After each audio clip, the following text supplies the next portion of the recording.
Hi hello everyone, I am Anurag. Recently मैंने अपनी एक बुक पब्लिश करी है, नर्चरिंग द डिवाइन। तो उसके बारे में मैं बात करना चाहूँगा कि मुझसे कई लोगों ने पूछा कि तुमने ये प्रेगनेंसी से रिलेटेड ही टॉपिक क्यों चूज़ किया और इसका क्या रीज़न था कि कैसे इसके बारे में तुम अपने थॉट्स को शेयर कर रहे हो या इसका क्या वे ऑफ कम्युनिकेशन है। तो मैं इसके बारे में थोड़ा सा क्लियर करना चाहूँगा कि अभी जस्ट 2-3-4 महीने पहले ही ये बातों बातों में कॉन्सेप्ट मेरे माइंड में आया था और इस कॉन्सेप्ट के बाद मेरे माइंड में इसकी इन डेप्थ फिलॉसफी आई, क्योंकि मैं बुक्स ज़्यादा रीड करता हूँ और स्क्रिप्चर्स हैं, भगवद गीता वगैरह ये सारी चीज़ें। तो वहाँ से मुझे एक ये फिलॉसफी मिली कि एक जो सोल है, एक जो लाइफ है, जब किसी इंसान के थ्रू इस दुनिया में आती है, जब वो बर्थ लेती है, उसकी एक जर्नी है और उस जर्नी के फुलफिलमेंट के लिए, उस जर्नी को सफल बनाने के लिए हमें प्रॉपर उसकी गाइडेंस की रिस्पॉन्सिबिलिटी लेनी पड़ेगी। क्योंकि होता ये है कि हम बहुत ज़्यादा ये देखते हैं कि हमारे आसपास इतने बच्चों के जन्म होते हैं, इतने बच्चे बर्थ लेते हैं, तो हम कभी भी ये चीज़ नोटिस नहीं करते कि ये पूरा प्रोसेस क्या है। मतलब कोई एक सोल कैसे इस दुनिया में एंटर कर रही है स्पिरिचुअल वर्ल्ड से और वो यहाँ पे आके अपनी एक लाइफ जर्नी शुरू कर रही है। ये काफ़ी डीप और इंटरेस्टिंग चीज़ है, क्योंकि कहीं ना कहीं अगर हम देखते हैं ना, तो क्रिएशन ऑफ द यूनिवर्स और creation of a human body, ये दोनों चीज़ें बिल्कुल सेम है। सेम या फिर ये कह सकते हैं कि पर्सनली मेरा ऐसा मानना है कि क्रिएशन ऑफ द यूनिवर्स और creation of the human body या ह्यूमन माइंड एक ही चीज़ के दो पहलू हैं या फिर जस्ट एक ही चीज़ है। इस चीज़ को मैंने अपनी किताब में बहुत डिटेल में अच्छे से समझाया भी है। इसमें एक चैप्टर है the birth of Sanskrit language and the correlation between the creation of the universe and the creation of the human body. तो उसमें मैंने इस कॉन्सेप्ट को बहुत अच्छे से समझाने की कोशिश करी है कि कैसे संस्कृत लैंग्वेज जो है वो फॉर्म होती है। मैंने इसको मेटाफिजिकली अच्छे से डिफ़ाइन किया है और मैंने वैदिक फिजिक्स का सहारा लिया है। उसको पढ़ के उसको मैंने एक्सप्लेन करके इसमें समझाने की कोशिश करी है, ताकि जब आप पढ़ें तो इसको आप इसकी रेलेवेंस को समझें। ये आपके माइंड में वो सीड प्लांट करेगा जो आपको ये एहसास दिलाएगा कि हाँ, चीज़ें कितनी डीपली कनेक्टेड हैं। तो मेरी इस किताब को लिखने का बेसिक सा मोटो ये था कि क्यों ना हम एक जो सोल है इस दुनिया में आने वाली है, हम उसको जस्ट माँ के पेट से ही, गर्भ से ही उसको इतनी नॉलेज, इतना इंटेलिजेंस और इतना उसको रेडी टू वर्ल्ड बना सकें कि वो जब इस दुनिया में आए तो वो अपना एक पर्पस लेके आए और उसका जो भी पर्पस इन फ्यूचर हो, वो उस पर्पस को अच्छे से इजीली ऑप्ट कर पाए, उस पर काम कर पाए और वो उसके लिए लाइफ एक पजल ना बन के रह जाए। जैसे हमारी जनरेशन में हम लोग को 30-30 साल तक लग जाते हैं कि लाइफ है क्या, ये चल क्या रहा है, करियर बनाना है, शादी करनी है नहीं करनी है, या तमाम चीज़ें होती हैं जो हमें समझ में नहीं आती। कुछ लोगों को पूरी लाइफ नहीं समझ में आती, कुछ लोग कुछ डिसीजन लेके सीखते हैं। तो मेरा ऐसा मानना है, एक क्लैरिटी ऑफ माइंड जो है, एक जो सीड होता है नॉलेज का, वो अगर हम उसको पहले से ही बच्चे के माइंड में, सबकॉन्शियस माइंड में प्लांट कर देते हैं, तो इन फ्यूचर जब वो बच्चा इस दुनिया में आता है तो उसकी एक पर्सनालिटी होती है, एक आइडेंटिटी होती है, वो बहुत निखर के आएगी। हम उसे किसी भी फॉर्म में मोल्ड कर सकते हैं। ये समझिए कि जब बच्चा अपनी माँ के पेट में होता है, वो फुल्ली कॉन्शियस होता है। आसपास की जितनी भी एक्टिविटीज़ होती हैं, जितने भी इवेंट्स होते हैं, एक एक चीज़ का उसके ऊपर इम्प्रिंट पड़ता ही पड़ता है, उसके ऊपर हर चीज़ का इफेक्ट पड़ता है। उसकी मदर क्या सुन रही हैं, उसकी माता जी क्या फील कर रही हैं, कैसे इमोशन से गुजर रही हैं, ये सारी चीज़ें उनको उस बच्चे के ऊपर बहुत गहरा असर डालती हैं। तो मैं जब अपनी जर्नी में किताबों को पढ़ रहा था और सारी चीज़ों को एनालाइज कर रहा था, तो शुरू में तो इतना नहीं सोचा था कि ये सारी चीज़ें ऐसे काम करेंगी, बट इन फ्यूचर मुझे ये चीज़ रियलाइज़ हुई कि क्यों ना जब एक लाइफ की शुरुआत हो, उस शुरू के फेज़ में ही हम उस बच्चे के सबकॉन्शियस माइंड में एक better future, enlightenment of life, enlightenment of this Cosmos, this complete existence. Because कहीं ना कहीं आज की डेट में साइंस भी अगर कहीं पीछा कर रही है, रिसर्च कर रही है सारी चीज़ों का, वो भी यही पता लगाना चाह रहे हैं कि हु वी आर। एक बेसिक सा क्वेश्चन है कि हु एम आई।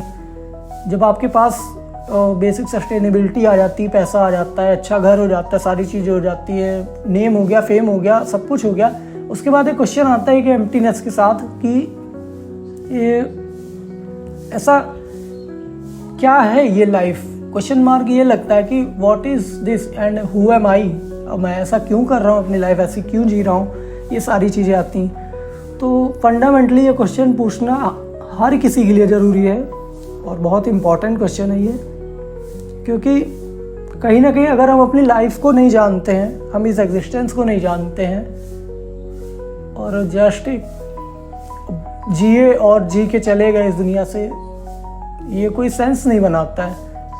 अगर हमें अपॉर्चुनिटी मिली है कि हम 2 मिनट रुक के समझें, सीखें है क्या ये लाइफ के सबसे बेसिक, सबसे डीप क्वेश्चन, इनका आंसर क्या है, तो हमें पता लगाने की एक चाहत शुरू होती है। और उस चाहत को, उस जर्नी को कंप्लीट करने के लिए हम उसके पीछे पड़ते हैं, काफ़ी दूर तक जाते हैं, जिनको हम सोसाइटी में कहते हैं कि कोई संत बन गया, किसी ने सत्य की खोज में, कोई हिमालय चला गया, कोई जाके मोनेस्ट्री में बैठ गया, कोई कुछ कर रहा है, कोई ध्यान कर रहा है, कोई तप कर रहा है। एक लेबोरेटरी में भी अगर कोई साइंटिस्ट अपना काम कर रहा है, वो भी आई थिंक सेम वही जर्नी फॉलो कर रहा है, वो भी एक सच को ही फाइंड करना चाह रहा है। फिज़िक्स की लैब में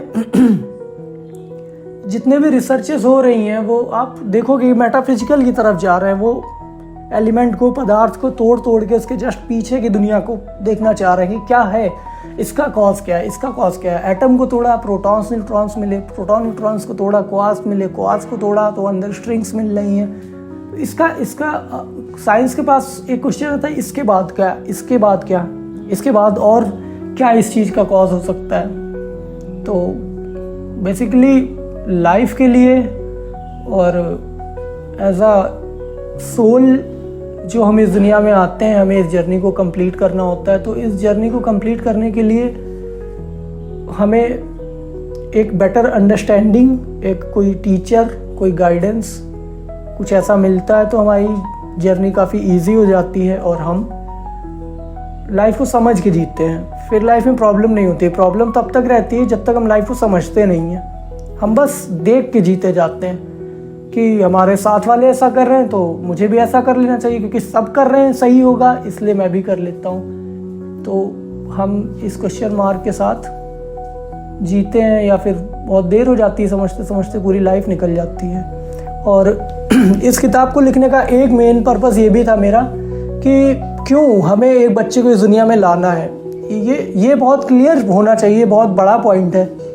तो इस बुक को लिखने का एक और जो सबसे डीप पर्पस था वो ये था कि हमें इस दुनिया में किसी सोल को लाना ही क्यों है, या फिर अगर हम किसी बच्चे को जन्म दे रहे हैं तो हम उसकी रिस्पॉन्सिबिलिटी को समझें, क्योंकि उसकी रिस्पॉन्सिबिलिटी सिर्फ इतनी ही हम नहीं उठा सकते हैं कि हमें इसको, बच्चे को पैदा करना है, अच्छी एजुकेशन देनी है, उसके खर्चे उठाने हैं, या फिर उसको सोसाइटी में फिट करना है, या कैसा मोल्ड करना है, कैसा बनाना है। नहीं, ये सिर्फ इतनी सी बात नहीं है, ये बात इसकी काफ़ी बियॉन्ड है।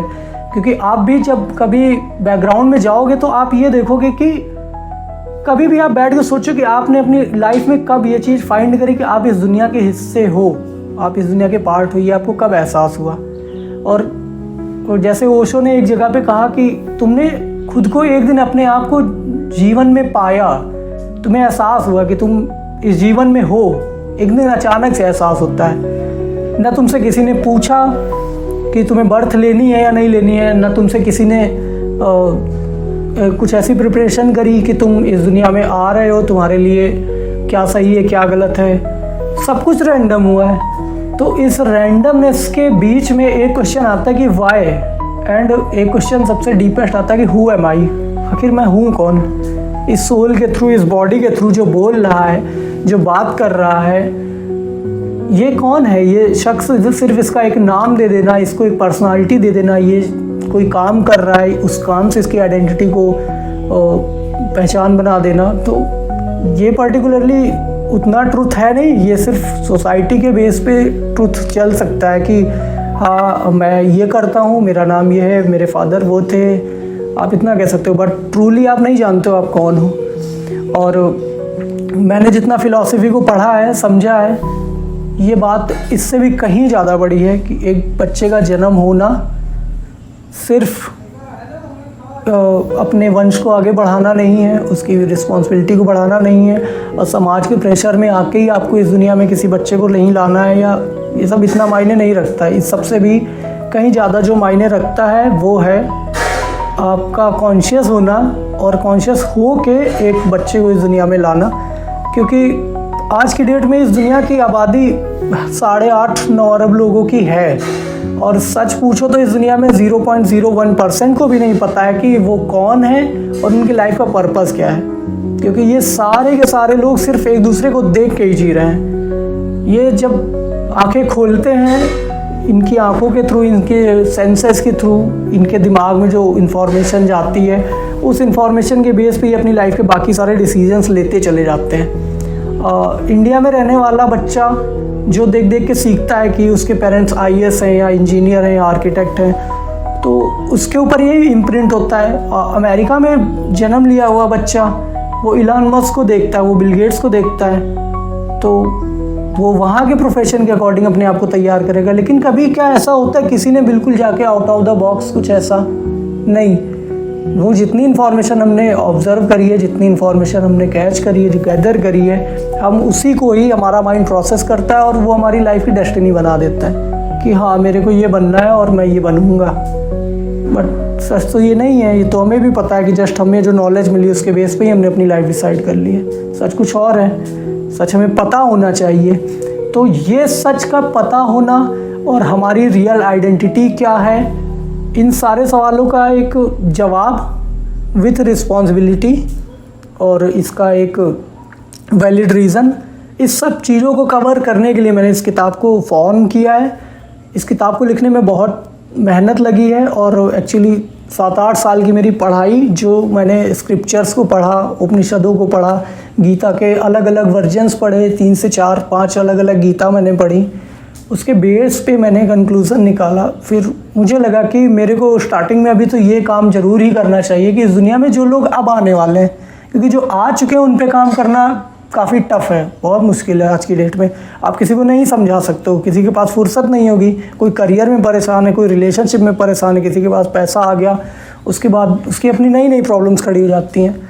तो आज की डेट में किसी के पास फुर्सत नहीं है कि वो समझे, बस वो अननेसेसरी एक ऑटोमेटन या फिर कह सकते हैं ऑटो पायलट पे ऑटोमेटिक लाइफ एक जी रहा होता है, तो वो तो फंस चुका है।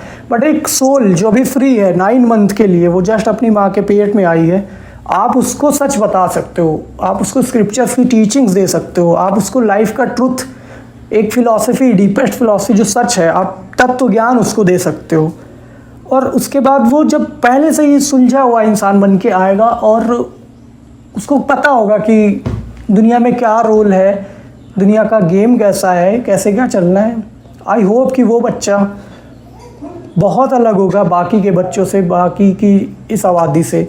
और मेरा यही ड्रीम है कि आगे चल के एक ऐसी जनरेशन इस दुनिया में आए जो वेल अवेयर हो, वेल इंटेलिजेंट हो और सत्य को समझती हो, ना कि दुनिया में आके इंफॉर्मेशन गैदर करके एक ऑटोमेटन वाली लाइफ कुछ ऐसी जी रहे हो।